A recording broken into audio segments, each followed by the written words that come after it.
Good evening, everyone. Well, this is a site that would give the 1 in 72nd Donald Trump and Lindsey Graham a heart attack. So, what do we have here? Well, we have the final F-44.5 Mantella. The Mantella, of course, is a dumbed down export version of the F-22 Raptor. Now, I did a lot of reading around the Raptor and export arrangements, and it appears the problem isn't so much that the Raptor cannot be exported. The problem is that Congress refused to pay the bill for an export version to be made. Why is that important? Well, the F-22 in many ways is sensitive technology. However, the F-35 is also sensitive technology. So with the F-35 exports, there are provisions and controls in place which mean that if you tamper with some of that sensitive technology, the Americans will be informed and they will know that you are tampering with it and hacking it. The only country that has successfully apparently got round that problem with the F-35 is, of course, Israel. So that's the basis for the F-44.5 Mantella. It has canards because there was provisions and restrictions on the export of the very sensitive thrust vectoring control system. So that's why it has open nozzles and canards. So it is not as good in the radar cross-section department as the F-22, allowing the Americans to maintain their edge. And if the Malagasy engineers interrupted or did anything with the software, having paid a vast amount for the export provision to be put in place, it would warn and tell the Americans. So it's very strictly controlled aircraft. Now, the Malagasy What-If Armed Forces sit on the fence between both America, China and Russia. And the Mantella, even though it isn't as good as the F-22, it's better than most other aircraft in the world, still maintaining superb maneuverability through the canards. Yes, it has a bigger radar cross-section. However, the Malagasy Armed Forces use theirs slightly differently. And here's one of the older ones that I made, the first one. And here you can see the Super Phoenix AWAC destroyers designed to take on enemy command and control aircraft. So anyway, because the Malagasys hang stuff on theirs, you sacrifice some radar cross-section as well. They do use theirs also a bit more air to ground, unlike the Americans. So here we have another one with small diameter bombs, which the F-22 can carry. The lightning targeting pod. There's the cropped fin AIM 120. And underneath here we have a Meteor missile to give it some long-range killing capability.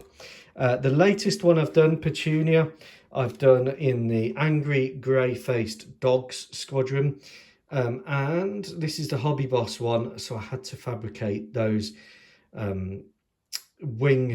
side store bays myself.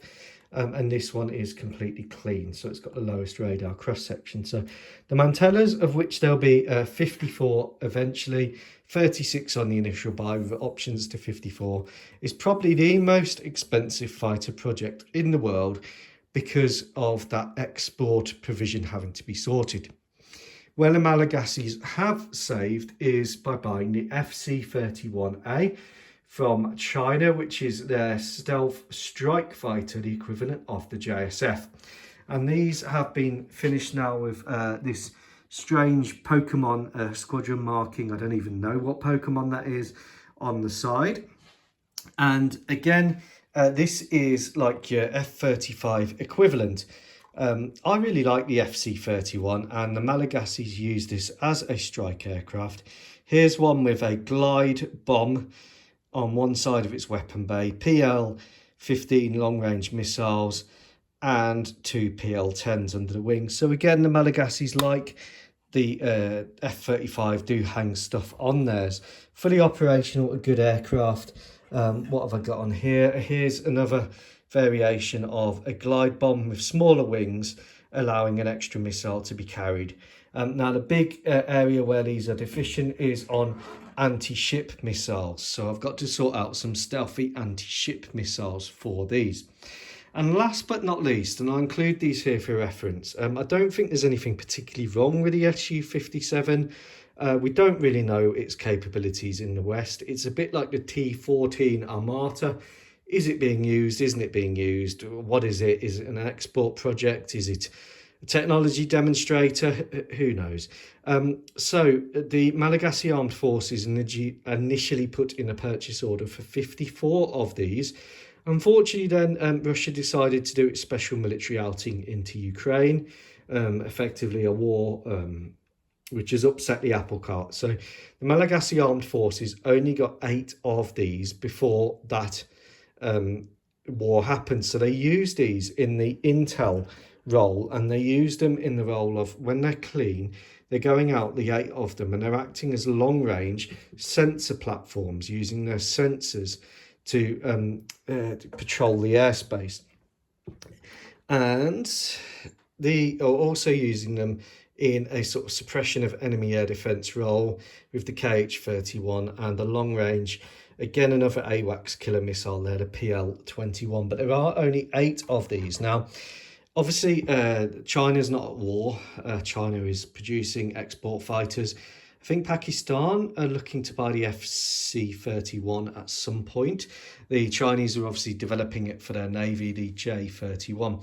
It is taking liberties with the F-22. However, if you look very carefully, you'll find that the reason that Congress it didn't support the export program was due to refusing to pay for it. So if you do have the dollars and pay for it, then I expect you might be able to sway them, but you're probably not going to get the thrust vectoring, so I haven't included that.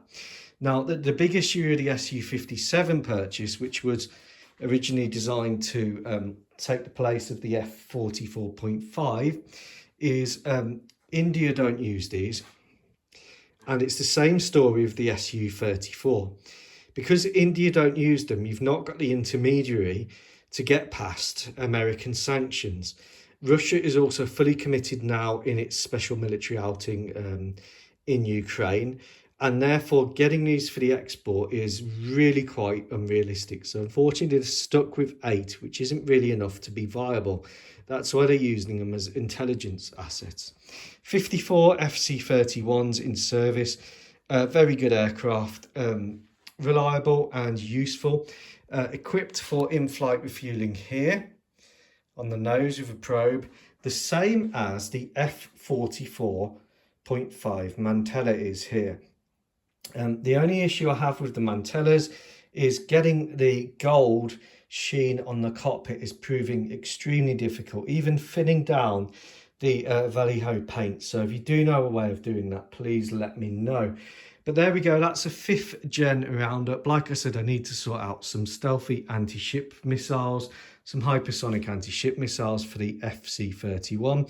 FC-31 refueling probe area here, cannon port here, like the F-22. The F-22, F-44 Mantella, of course, can also refuel from the booms going in.